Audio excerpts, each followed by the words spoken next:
வணக்கம். உங்களை அன்புடன் வரவேற்கிறது அக்யூப் டிவி தமிழ் செய்திகள். இன்றைய முக்கிய செய்திகள். தமிழ்நாட்டு செய்திகள், தேசிய செய்திகள், சர்வதேச செய்திகள். மேலும் அறிவியல் உலகில் இடம்பெறும் புதிய கண்டுபிடிப்புகள், மனிதன் உருவாக்கிய பொது கண்டுபிடிப்புகள் மற்றும் புதுமையான முன்னேற்றங்கள் பற்றிய சிறப்பு தொகுப்பு. உலகம் முழுவதும் நடைபெறும் முக்கிய நிகழ்வுகளை நேர்மையாகவும் விரைவாகவும் நம்பகத்தன்மையுடனும் உங்களிடம் கொண்டு வரும் அக்யூப் டிவி.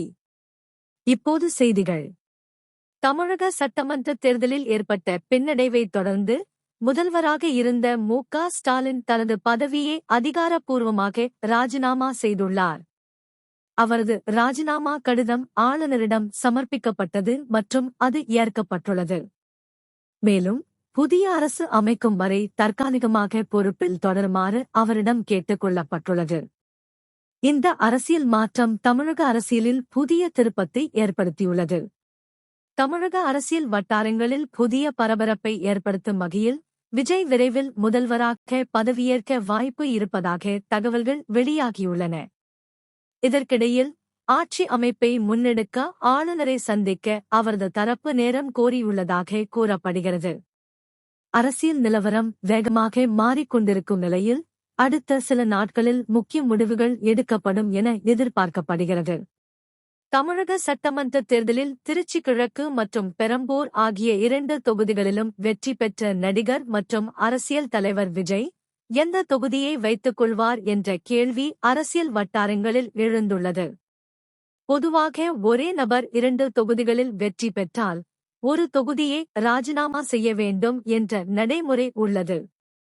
இதனால் விஜய் திருச்சி கிழக்கு தொகுதி எம்.எல்.ஏ. பதவியை ராஜினாமா செய்யலாம் என்ற தகவல்கள் வெளியாகி வருகின்றன.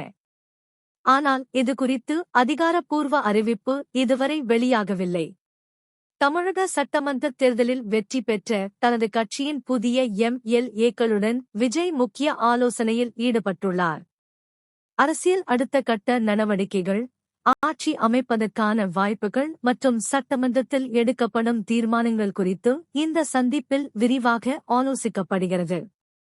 இந்த கூட்டம் தமிழக அரசியல் திசையை தீர்மானிக்கும் முக்கிய கட்டமாக பார்க்கப்படுகிறது. காரைக்கால் தொகுதியில் நடைபெற்ற தேர்தலில் ஆளும் கட்சி மற்றும் எதிர்க்கட்சியின் வேட்பாளர்களை பின்னுக்கு தள்ளி சுயேட்சை வேட்பாளர் டாக்டர் ஒருவர் குறிப்பிடத்தக்க வெற்றியை பதிவு செய்துள்ளார். பாரம்பரிய அரசியல் கட்சிகளின் ஆதிக்கத்தை மீறி இந்த வெற்றி கிடைத்திருப்பது வாக்காளர்களின் மாற்ற விருப்பத்தை வெளிப்படுத்துகிறது. உள்ளூர் பிரச்சினைகள் மற்றும் நேரடி தொடர்பு மூலம் மக்கள் ஆதரவை பெற்ற இந்த சுயேட்சை வேட்பாளர் அரசியல் வட்டாரங்களில் பெரும் கவனத்தை ஈர்த்துள்ளார். புதுச்சேரி அரசியலில் முக்கிய மாற்றமாக ரங்கசாமி மீண்டும் முதலமைச்சராக பொறுப்பேற்க உள்ளார். தேர்தல் வெற்றியைத் தொடர்ந்து புதிய அரசு அமைப்பதற்கான நடவடிக்கைகள் வேகமாக நடைபெற்று வருகின்றன. பல ஆண்டுகளாக அரசியல் அனுபவம் கொண்ட அவர் மீண்டும் தலைமை பொறுப்பை ஏற்க உள்ளதால் மாநிலத்தின் எதிர்கால வளர்ச்சி குறித்து பெரும் எதிர்பார்ப்பு உருவாகியுள்ளது. விரைவில் நடைபெறவுள்ள பதவியேற்பு விழா அரசியல் வட்டாரங்களில் கவனத்தை ஈர்த்துள்ளது. உலகளாவிய போர் பதற்றம் நிலவி வரும் சூழலிலும் நாட்டின் உற்பத்தித் துறையில் முன்னேற்றம் காணப்பட்டுள்ளது. சமீபத்திய கணக்குகளின்படி உற்பத்தி வளர்ச்சி குறியீடு கடந்த மாதத்தை விட உயர்ந்து தொழில்துறை செயல்பாடுகள் மேம்பட்டுள்ளதை காட்டுகிறது. புதிய ஆர்டர்கள் அதிகரித்ததும் உற்பத்தி வேகம் உயர்ந்ததும் இந்த முன்னேற்றத்திற்கு காரணமாக கூறப்படுகிறது. இருப்பினும் சர்வதேச சூழ்நிலை மற்றும் விலை உயர்வு போன்ற சவால்கள் இன்னும் அழுத்தத்தை ஏற்படுத்திக் கொண்டிருக்கின்றன. சமீபத்திய சட்டமன்ற தேர்தல் முடிவுகள் பல மாநிலங்களில் பல்வேறு அரசியல் மாற்றங்களை ஏற்படுத்தியுள்ளன. மேற்கு வங்காளம் மற்றும் அசாமில் பாஜக முன்னிலை பெற்று ஆட்சி அமைக்கும் நிலையில் உள்ளது. கேரளாவில் காங்கிரஸ் தலைமையிலான கூட்டணி ஆதிக்கம் செலுத்தி ஆட்சியை பிடித்துள்ளது. புதுச்சேரியில் பாஜக கூட்டணி குறிப்பாக என்.ஆர். காங்கிரஸ் உடன் இணைந்து ஆட்சி அமைக்க தயாராக உள்ளது. இந்த தேர்தல் முடிவுகள் மாநில அரசியல் நிலவரத்தில் முக்கிய மாற்றங்களை வெளிப்படுத்துகின்றன. சமீபத்தில் ஏற்பட்டிருந்த போர் நிறுத்த ஒப்பந்தத்திற்கு பிறகு முதல் முறையாக ஈரான் ஐக்கிய அரபு அமீரகத்தை நோக்கி ஏவுகணைகள் மற்றும் ட்ரோன்கள் மூலம் தாக்குதல் நடத்தியதாக தகவல்கள் வெளியாகியுள்ளன. இந்த தாக்குதலில் சில ஏவுகணைகள் தடுக்கப்பட்டாலும் சில தாக்கங்கள் ஏற்பட்டதாக கூறப்படுகிறது. குறிப்பாக எண்ணெய் தொடர்பான கட்டமைப்புகள் சேதமடைந்ததுடன் சிலர் காயமடைந்ததாகவும் தகவல்கள் தெரிவிக்கின்றன. இந்த சம்பவம் மத்திய கிழக்கு பகுதியில் பதற்றத்தை மீண்டும் அதிகரித்துள்ளது.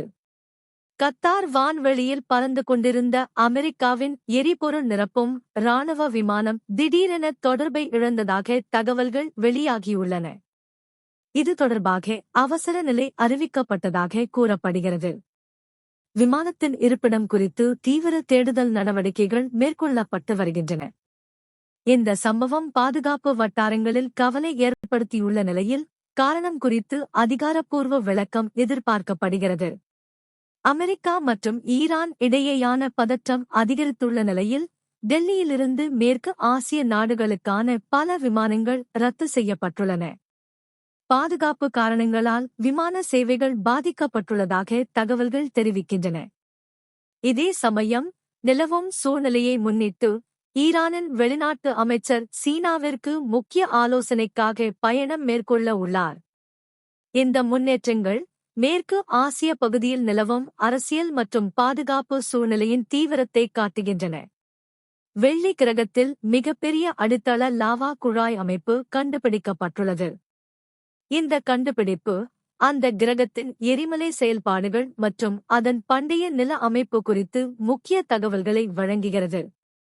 விஞ்ஞானிகள் கூறுவதாவது, இந்த வகை லாவா குழாய்கள் எரிமலை வெடிப்புகளின் போது உருவாகும் இயற்கை பாதைகளாக இருக்கலாம். இந்த புதிய ஆய்வு வெள்ளி கிரகத்தின் உள்நிலை மாற்றங்கள் மற்றும் அதன் வளர்ச்சி வரலாறு குறித்து மேலும் புரிதலை அளிக்கிறது. கடலில் நடைபெறும் ஒளிச்சேர்க்கை செயல்முறையே உடனடி நேரத்தில் அளவிடக்கூடிய புதிய கருவி உருவாக்கப்பட்டுள்ளது. இதன் மூலம் ஆய்வாளர்கள் கடலில் பயணிக்கும் கப்பலிலிருந்தே தரவுகளை நேரடியாக பெற முடிகிறது.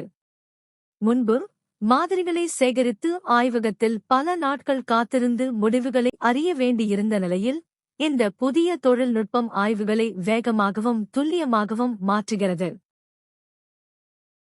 இன்றைய முக்கிய செய்திகள் உங்களுக்கு பயனுள்ளதாக இருந்ததாக யாம் நம்புகிறோம்.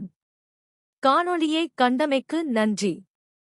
இந்த காணொளி பிடித்திருந்தால் லைக் செய்யுங்கள், உங்கள் கருத்துக்களை பகிருங்கள், நண்பர்களுடன் ஷேர் செய்யுங்கள். மேலும் தினமும் இவ்வாறான உடனடி மற்றும் நம்பகமான செய்திகளை அறிய எங்கள் அக்யூப் டிவி தமிழ் செய்திகள் சேனலை சப்ஸ்கிரைப் செய்ய மறக்காதீர்கள். நன்றி நண்பர்களே. மீண்டும் சந்திப்போம்.